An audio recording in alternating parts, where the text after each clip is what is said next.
Dear brothers and sisters, what are we looking for? What are we? What are we doing? These are questions that we need to ask ourselves before coming to masjid, or before doing anything. What is Taraweeh? The name of Taraweeh is mushtaq, is derived from ruh.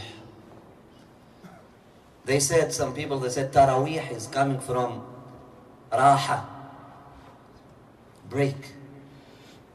And this was the break of the people of God. That's the break time of the people of God. They find their Raha, their break time, their Raha. Raha also means Raha. When you are tired and you get Raha. After tiredness, Rest.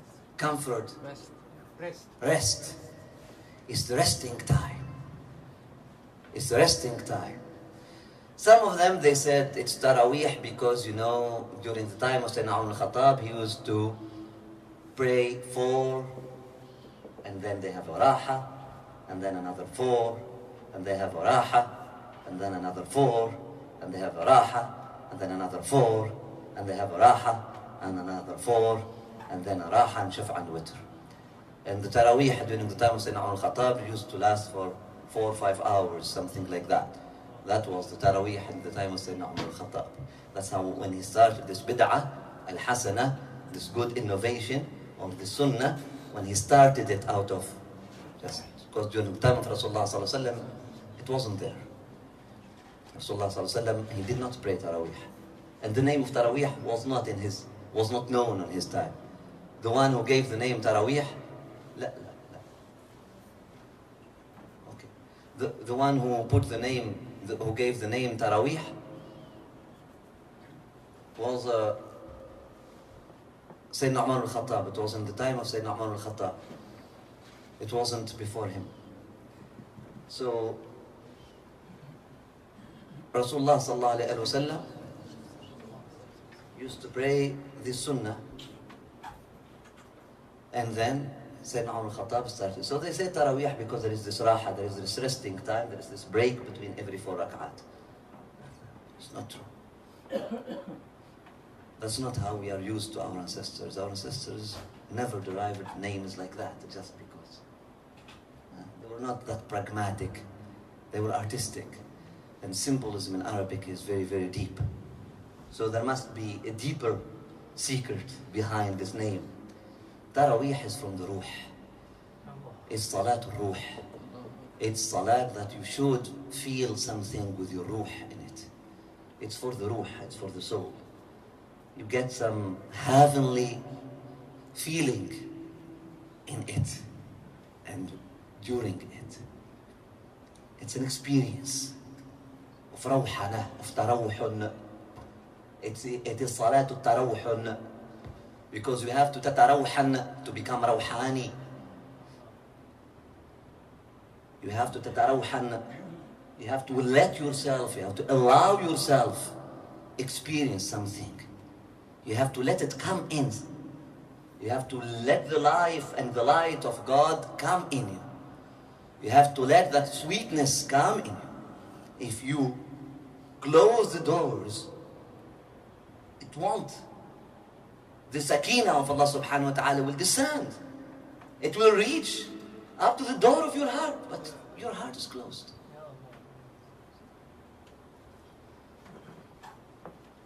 It is salatu tarawuhun.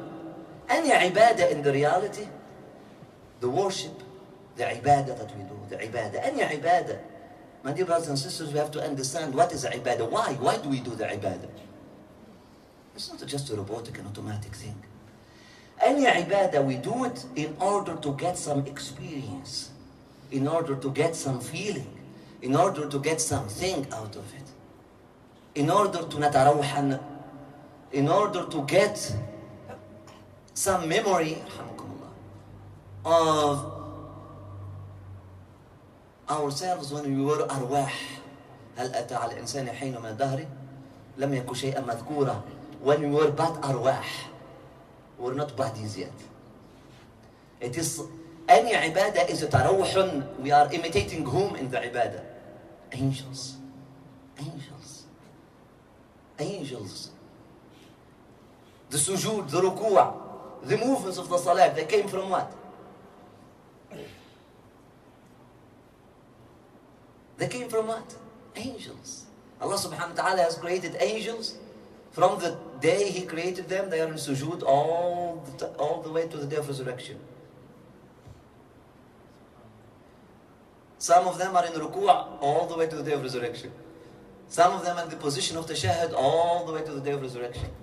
Angels, these are the movements of the angels. Allah subhanahu wa ta'ala has made a cocktail out of all of them and gave them to the ummah of Muhammad sallallahu alayhi wa sallam in this meditation called salat. So the salat is a tarawih, is to get some experience of being angelic. Huh?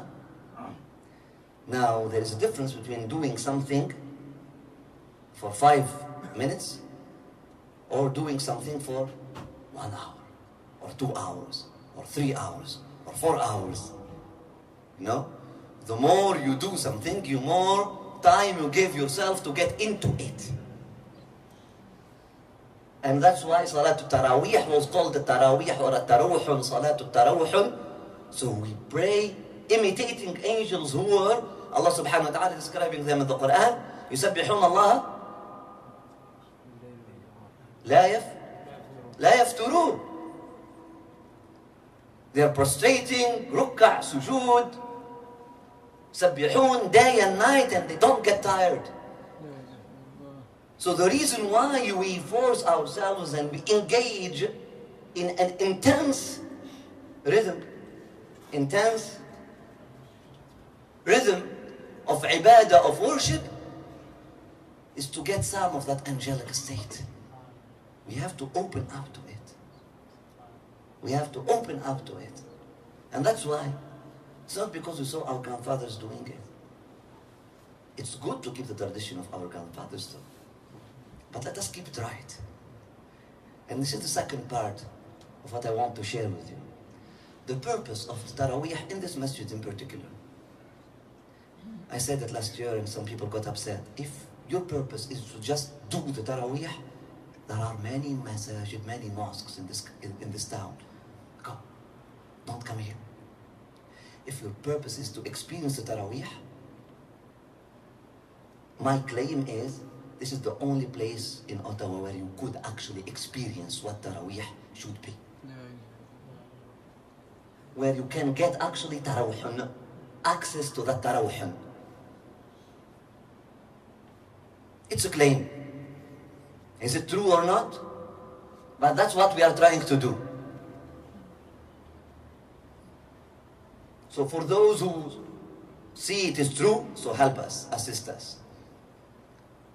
By your presence and bringing people, bringing youth. My brother yesterday, he said it. He did not say it in the intensity I wanted it to be said with. Bring your youth, because otherwise they are losing faith. And this is what I'm going to tell you. If they do not get to experience some intense spiritual experience within Islam, they are going to go and look for it outside of Islam. And close your ears and shut your ears and shut your mind to those who are telling you that's innovation, that's bid'ah. Tell them, please. Too late now to talk about that. We have priorities now. It's to save our children from atheism, from Christianity, from becoming Buddhist or something else, because otherwise, if they don't get high in the salat, they're going to go and try to get high with drugs. And when they get used to that, they're going to go and get some chanty or with meditation of Buddhist or something else. If they do not find the sakina in our masajid, if they don't find the feeling of ruhaniyya and serenity and sakina of beauty in our masajid, well, the churches are very, very, very, very, very, very well prepared for that. Candles, incense, tranquility. If you keep entering the masjid shouting like that, I'm bringing my child with me to the masjid to get what of the masjid? To get the smell of shoes? To see you entering the masjid and sitting, and then that's it, and people checking their phones. No ceremonial. No ceremony. Ceremony is part of the human reality. It's part of the experience. People, they pay hundreds of dollars to go to some restaurants because it's just more ceremonial the way they serve the food. It's the same. It's the same food. Just because of the ceremony of serving it, you feel something about it. This is for food. How about prayers? How about prayers? So our ancestors, they used to be very ceremonial. They had ceremony. There were some nasheeds, some lights, some colors, some smells, and even some foods. No excess though, that you will only see during Ramadan, connected to Ramadan. The hearts, souls, desires, minds will be waiting for Ramadan to see that.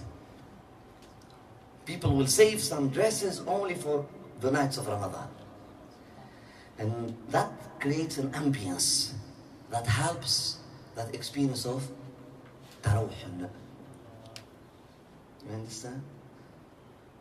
So we burn incense here, try to recite the Quran in a certain way, try to bring people, in my taste, in my opinion, who recite from the heart. Alhamdulillah, we're blessed in this town to have someone like Qari Yusuf. I mean, MashaAllah. Someone who recites from the bottom of his heart. Alhamdulillah Rabbil Alameen. That's the recitation that we should be looking for. And we are blessed to have our guest, Alhamdulillah, Sidi Anas, my brother from France. That's the qira'ah of our ancestors. That's how my grandfather used to recite. That's the way, the Moroccan way of recitation. And so spiritual, goes deep to the soul. Burn incense, you put perfume, etc. This is an experience, my dear brothers and sisters. You have to experience something within Islam before it is too late. Maybe for you, khalas, it's done. But for your children, please, for the sake of your children, let us recreate the right ambience, the right decorum, the right ceremony, which will be appealing to them when they come, and others when they come, they say, wow, whoa. Even if they don't understand anything, they say, whoa, these people are so spiritual, they are living something. It's not just a crowd of people, that's it. Our Jumu'ahs today, our Jama'ahs, our Salat, our Masajid, it looks more than just a crowd of people, that's it. Mess. No. We should be more ceremonial in the way we enter the masjid, in the way we leave the masjid, in the way we talk to each other, in the way we pray, etc. And that's what we are trying to do. That's what we are trying to do. And that's why we sing after the Salat Taraweeh. It's a whole experience. And they want you, when you talk to your friends about Salat Taraweeh in Masjid Rhoda, talk about it as an experience. At least experience it once during the month of Ramadan. I promise you to make a difference if you allow yourself to experience it though. Because an experience, you have to open up to it. But if you come with a mindset, I want to get over something and leave home, if you come with that mindset, don't blame anyone if you don't get anything, because khalas, your mind will be closing the doors to any kind of experience. You will be just calculating the number of rak'at and you'll be, oh, this, why 10, why not 8? What kind of question is that? It's just so silly. Why not 20? Why not 16? Hashib, after listening to recitation, like the recitation of Qari Yusuf and the recitation of our brother Anas, and seeing all of that ceremony, you leave with that silly question? That shows me that you did not get anything. That shows me that you are traumatizing your heart. That shows me that your mind is telling your heart, don't take anything. Don't get anything. We have to train ourselves to open up to experiences. Wherever you go, open up. Taste. Taste. And there are many questions. After that, they will just dissolve and you won't even need to ask them. Why they're burning incense? Why this? Why that? What? Just, can you smell it? Does it smell nice? Brother came to me, brother, you burn in what? To burn incense. And this is the only time I saw it. I told him, does it smell nice? I forgot how. No, dude, you did not even give yourself the time to smell it. You see how the mind closes? The jumpy mind, like monkey. It's like a monkey, the mind. Jumpy mind wants to jump to conclusions and just shuts the doors to what we call taste or experience. It just traumatizes you. Huh? Curious George. Monkey. That's the monkey mind. Closes the door to any experience. Told him, please, allow yourself to smell the bakhur first. And, taste that song. Close your eyes, just inhale the ambience, and after that tell me, does it look beautiful, the candle? Before asking me, why do we light candles? Are we worshipping fire? Seriously, we got to a sick level. And that's because of 4 generations of trauma. 4 consecutive generations of trauma. Getting religion from where we should never get religion.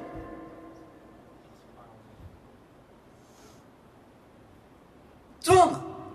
Became just so paranoid, people noted. Ajab, can you just appreciate the beauty of the candle first? Does it look beautiful? After that, we have a question. Brother, what is written in that calligraphy in front of you when you make salat? Does it look nice? That's the primordial question. After that, we can answer the second question.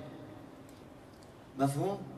It's an experience. We have to allow ourselves to experience things. After that, we ask questions. So what is it, etc. And then the answers will come. Beautiful, nice, وهكذا. What we are inviting you in this masjid, in everything we want to do, the Jumu'ah, the Taraweeh, all the activities we are trying to do, even the 5 daily prayers, the Salat, just through entering from the door of the masjid, we are trying to offer you something unique. We are trying to offer you something, our claim, it's a claim, we are trying, or our intention, we are trying to offer you something unique. Something we believe it is needed to save ourselves and our kids. We believe it is the cause of today to bring back the ceremonial aspect of the religion and to bring back the artistic aspect of our faith, of our religion, and to bring back the spiritual core and soul of our religion, and to bring back the paradigm of living rather than doing our religion. Living our faith rather than just doing it.